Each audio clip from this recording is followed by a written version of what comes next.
Okay, then how to obtain the hyperplane from the optimization problem?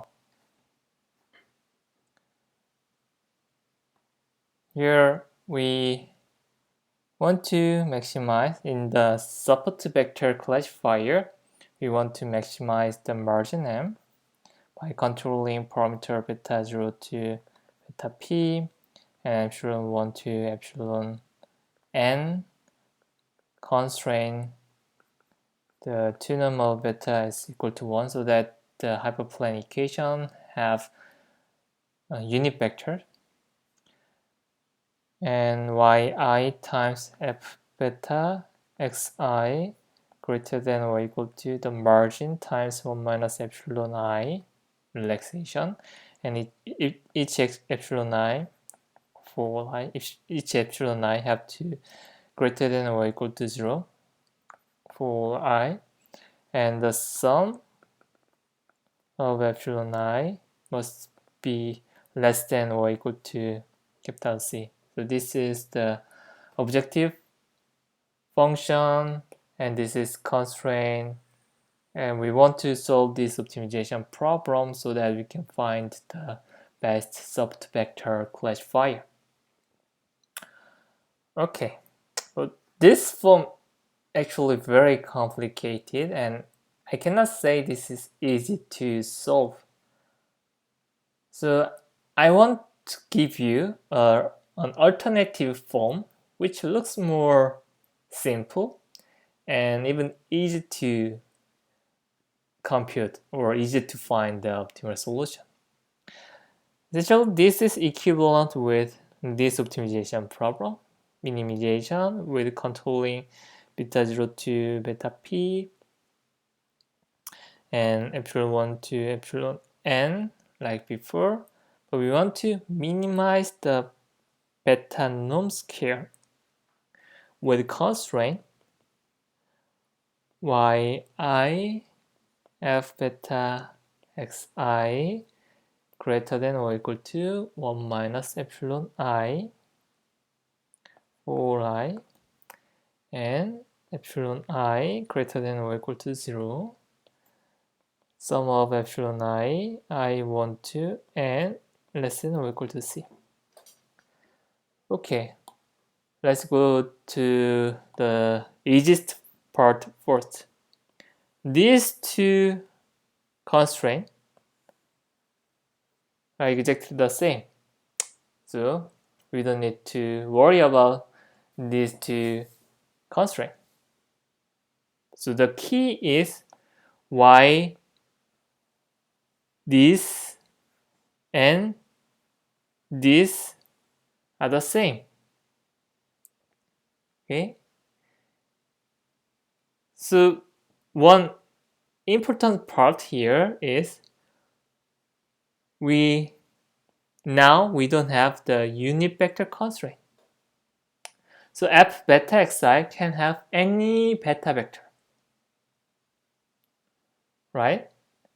Then what is the length to the hyperplane? The length to the hyperplane becomes f beta xi over the length of beta vector. Okay? Right? So essentially, when you divide by 1 over beta vector length on both sides here,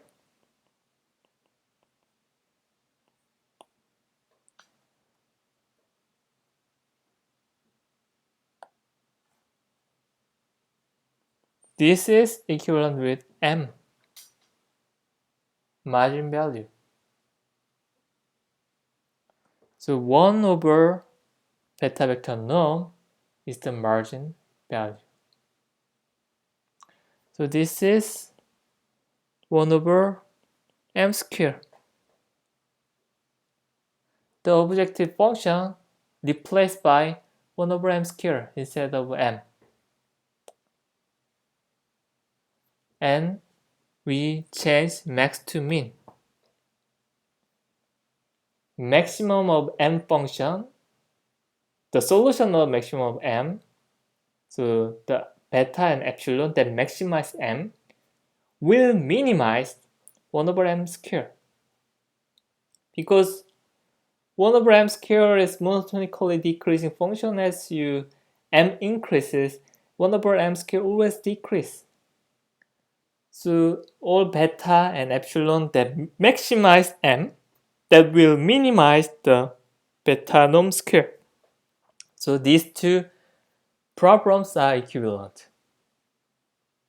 Okay, so now I will use this bottom optimization problem because this is more easy to deal with. Okay, so now we have to minimize by controlling beta 0 to beta p and epsilon 1 to epsilon n and beta norm square with constraint yi f beta xi greater than or equal to 1 minus epsilon I greater than or equal to 0 for all I, and sum of epsilon I 1 to n greater than or less than or equal to capital C. So this is our target optimization problem.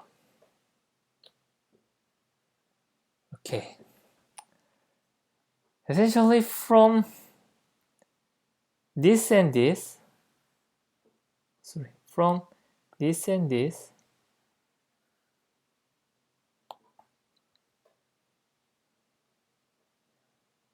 what is best epsilon I when you fix beta? When you fix beta and when you have all data pair xi and yi, what is the best epsilon I star? At this moment, forget about this constraint. Forget about this constraint and let's find the best epsilon I under this constraint. What is the best epsilon I? The best epsilon I is max between 0 and 1 minus yi f beta xi. When your distance to the hyperplane already greater than or equal to m or 1 here, you don't need to put any epsilon. Otherwise, you have to put epsilon as much as the gap 1 minus yi fb, right? So this is the epsilon star. So the constraint becomes,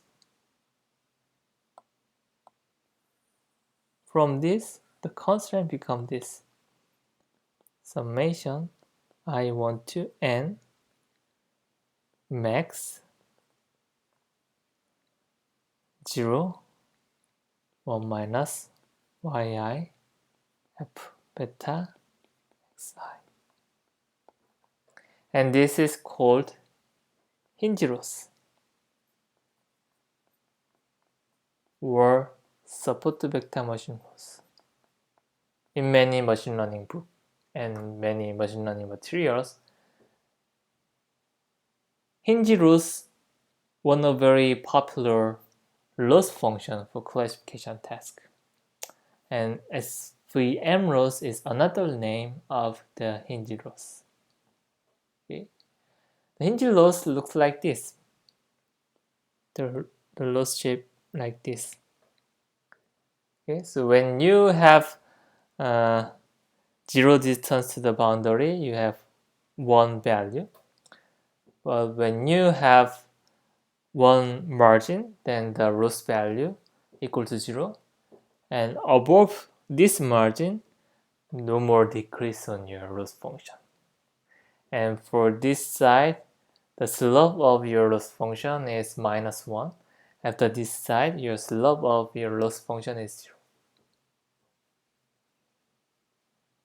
Okay? Alright. And from this constraint, this should be less than or equal to capital C. Okay, so from this epsilon I star concept, we can redefine the original optimization problem with this single constraint and this objective function.